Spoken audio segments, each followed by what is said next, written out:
In this video, I will provide you with a couple of ways you can measure some spacer boards if you ordered the wrong roof trusses and have a situation like this where the ridge and the roof for the home addition or patio or porch roof is a little lower. And the key here with this video is that it's only going to work for a metal roof. So the first thing you're going to want to do will be to snap any lines or create straight lines at the spacing required by the roofing material manufacturer, because you're going to be using these lines here to lay out and attach the new roof spacing boards to. So that's going to be the first thing you want to do. Next will be to figure out how you're going to position the spacer boards, whether you're going to have them vertical or on edge here. Keep in mind that the roofing is going to be attaching to these boards, and that if they are not installed like this and you install them with an angle cut on the bottom, you're going to need an angle cut on the top.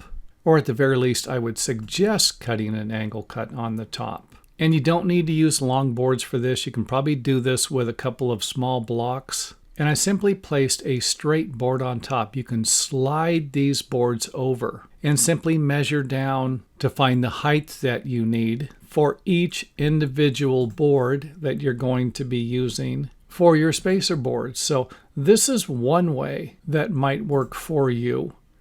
I'm going to go ahead and provide you with another way here that might work better in a few seconds. Let's go ahead and run through these next examples where you might need to stack a couple of boards or use taller boards if you're going to use this method here.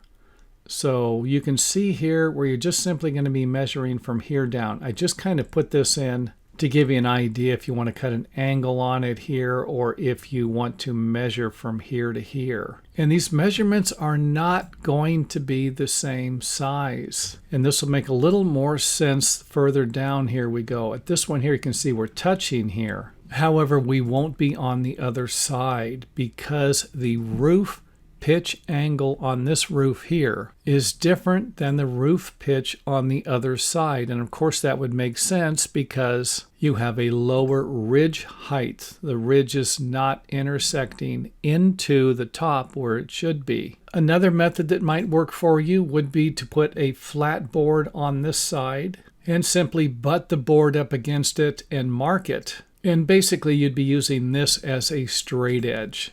You're just kind of continuing the pitch of this roof over and then marking an angle on it if you're going to use this method here. Or if you're going to use this method here, you could simply measure down from the top of the board here. And again, you might need larger boards here. So here you can see where we're off a little bit because the angles of each one of these roofs are different.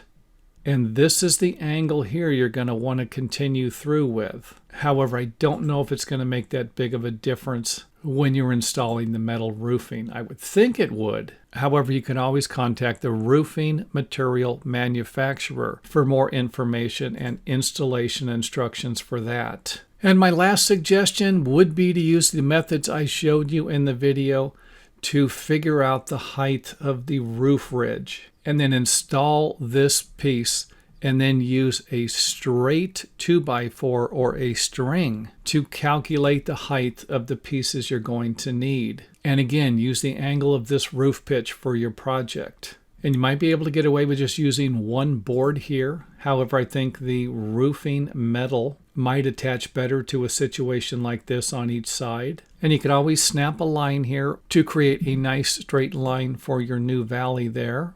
And hopefully this makes sense. You're just simply going to place a straight edge or a string, connect a tight string from here to here, and then simply use that to get all of the measurements and angles you need to install your roof spacers. So let's go ahead and wrap this video up. If you have any questions, feel free to leave them in the comment area, and I will answer them as soon as possible.